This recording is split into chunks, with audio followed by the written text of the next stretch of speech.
इस वक्त एक बड़ी जानकारी आपको दे दें। बीजेपी सांसद रीता बहुगुणा जोशी ने बेटे के लिए टिकट की मांग की है। प्रयागराज से बीजेपी की सांसद है रीता बहुगुणा जोशी। बेटे मयंक जोशी के लिए टिकट मांगा है। लखनऊ कैंट विधानसभा सीट से चाहती हैं टिकट। दोपहर 12 बजे के बाद दिल्ली पहुंच रही हैं रीता बहुगुणा।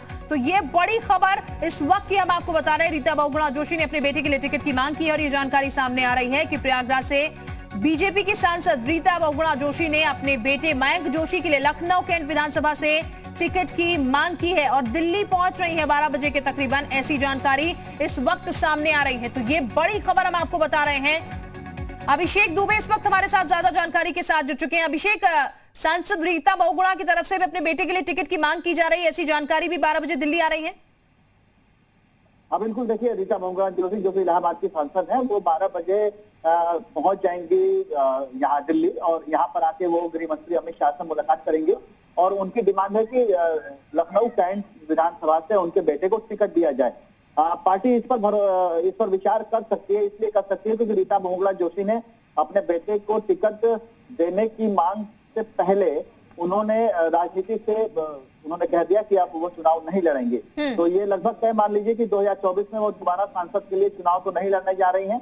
अभी वो जब तक सांसद है तभी तक वो सांसद है। उसके अलावा वो अपने बेटे को राजनीति में उतारना चाहती हैं और इसीलिए वो गृह मंत्री अमित शाह से मिलने के लिए दिल्ली पहुंच रही हैं 12 बजे। बिल्कुल अभिषेक, देखिए जब टिकटों का बंटवारा होता है तो ये होता है कि अपने खासों के लिए टिकट मांगी जाती है और जब नाराजगी होती है तो दूसरी पार्टियों का दामन थाम लिया जाता है। ऐसे में से पहले स्वामी प्रसाद मौर्य भी रहे, जिनको लेकर भी ये खबरें, हालांकि इसका खंडन उन्होंने किया, लेकिन ये खबरें सामने निकल के आ रही थी कि अपने बेटे को टिकट दिलवाना चाहते थे, कुछ अपने सहयोगी को टिकट दिलवाना चाहते थे। ऐसे में वो मांग तो पूरी नहीं हुई, पार्टी उन्होंने चेंज कर दी। अब रीता बहुगुणा जोशी मांग रही है अपने बेटे के लिए टिकट। कितनी संभावना है कि टिकट मिल जाएगी?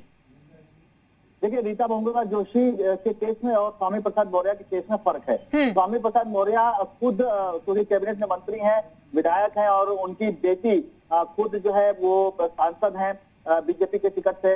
ऐसे में उनके बेटे के लिए टिकट मांगना, वो पार्टी ने कह दिया कि आपको हम टिकट नहीं दे पाएंगे। ऐसे में उनकी नाराजगी जायज है, वो पार्टी छोड़ के चले गए। लेकिन रीता बहुगुणा जोशी के केस में ये बिल्कुल उलट है। वो सिर्फ अपने बेटे के लिए टिकट मांग रही हैं और अपने बेटे के टिकट मांगने से पहले उन्होंने खुद राजनीति से संन्यास की घोषणा भी कर दी थी कि 2024 में वो अब चुनाव नहीं लड़ने जा रही है, वो पार्टी से टिकट नहीं मांगेंगी। ऐसे में पार्टी विचार कर सकती है क्योंकि वो सिर्फ उनके बेटे को ही टिकट देगी। उसके लिए रीता बहुगुणा जोशी ने भी अपने आप को कुर्बान कर दिया। उन्होंने कह दिया है कि 2024 में वो दोबारा सांसद का चुनाव नहीं लड़ना चाहती हैं। तो पार्टी इस पर कंसीडर कर सकती है। ठीक, यानी कि अब देखना होगा कि उनकी ये जो मांग है जो उन्होंने रखी है वो क्या बीजेपी की तरफ से पूरी होती है या नहीं। बहुत शुक्रिया आपका अभिषेक तमाम जानकारी देने के लिए।